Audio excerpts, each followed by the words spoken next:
Hi, hello guys! This is Mercy from the land of Alcala! Halika, samahan niyo ako sa aking gagawin ngayong araw. Gumising pala ako ng maaga para ipagluto ang aking asawa. Diba, nag-sweet? Kailangan talaga yon pag may asawa ka na. Kailangan mong pagsilbihan ang iyong asawa. Oh, nag-hyper na rin. May ba dyan na voice over? Sige, ulit akma. Kailangan talaga yon pagsilbihan ng asawa. So, bago ako magluto, kailangan ko munang maghalamo. Naman maganda sa camera. Hindi, para magising ang aking kaluluwa. Kaluluwa? Halina kayo, tayo'y magsimula na.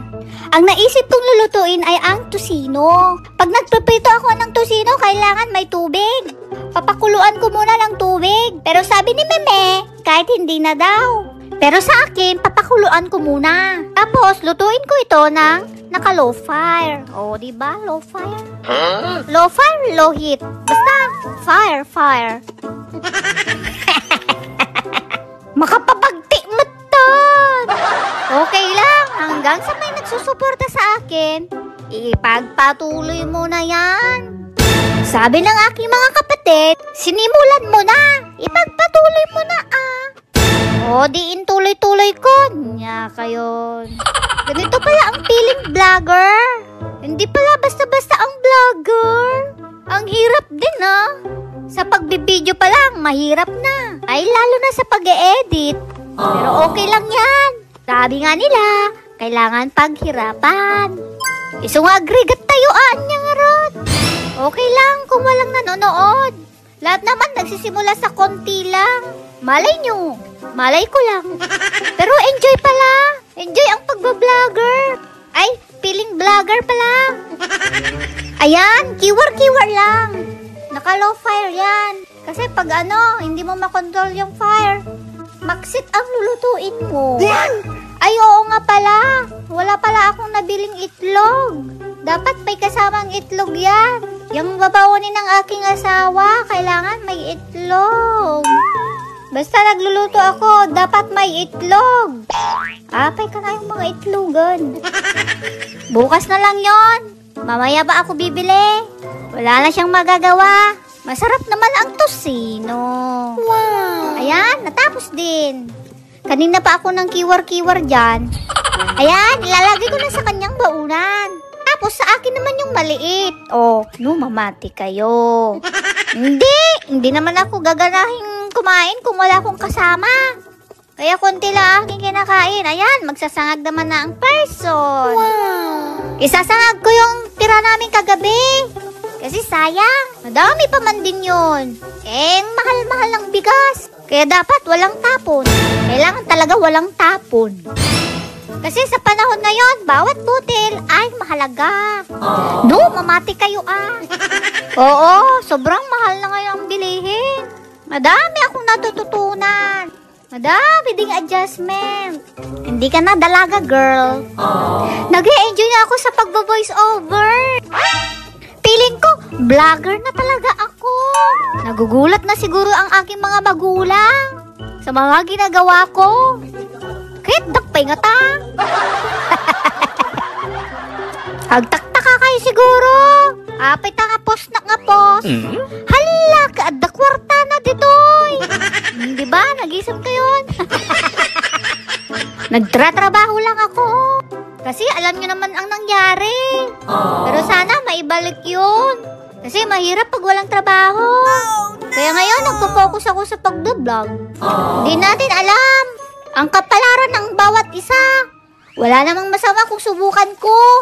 Wala akong pakialam kung di kayo nanonood. Wala din akong pakialam kung di kayo nagla-live. No pressure naman.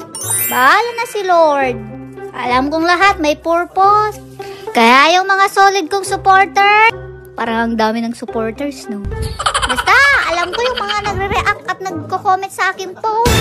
Balang araw. Diyos ko, nagregat kagi ka rin. Basta, hanggang dulo, walang iwanan. Pero mas madami yung hindi ko kakilala. Yung mga kakilala ko, ayan yun. Pero okay lang. Okay lang talaga. Basta ako, mag-e-enjoy na lang ako sa aking mga ginagawa. Wala tayong inaapakang tao. Go lang.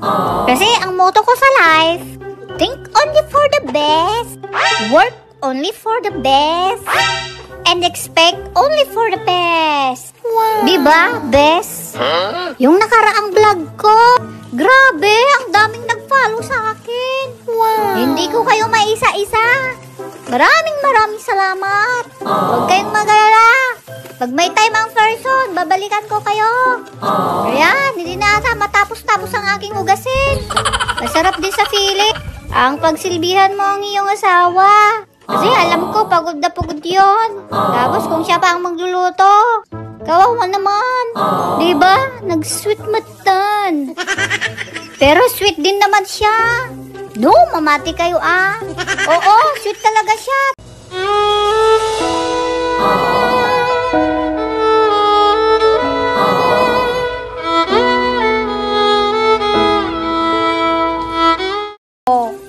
Ay,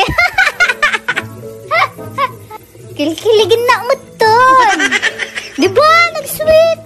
Tata, mamati kayon. Kita, murela kiligin niya. Maliligo na pala siya. At late na daw siya. Kaya mag-isa na naman ang person mamaya. Ano na naman ang gagawin ko mamaya? Walang iba kundi mag-vlog, mag-i-edit, magba-voice over. Ayan, yan pala ang lagayan ng kanyang baunan. Ilagay ko lang sa table, baka kasi makalimutan niya. Pagkatapos doon, pumunta ako sa kwarto. Magliligpit naman tayo ng ating pinagtulugan. At mag-ayos ng mga kalat-kalat. Parang bumaba yung voice over ko. Wait lang, ulit man. Tapos maglilinis. Diba sabi ko sa inyo ang gagat-gagat ko? Para sa hindi mga nakaintindi. Kung ano ang gagat-gagat. Ang sipag-sipag ko. Ayan, malapit na naman matapos ang aking video. Maraming salamat sa mga nanonood. At sa mga hindi manonood. Sige, hanggang dito na lang. Babu!